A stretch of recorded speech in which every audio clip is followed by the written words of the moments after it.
सामना गोविंदा पथक 7 तर असण्यासाठी सज्ज आहे. लंगोवरकडे गोविंदा पथकाच्या सर्व सभासदांना विनंती आहे, कृपया सुरक्षा कवच चारही बाजूने द्या त्यांना.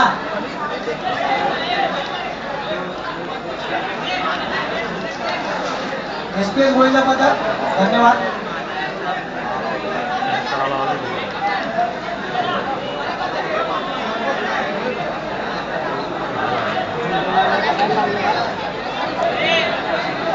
साई श्रद्धा इन्व्हेस्टमेंट 7 तारीख राहून द्या.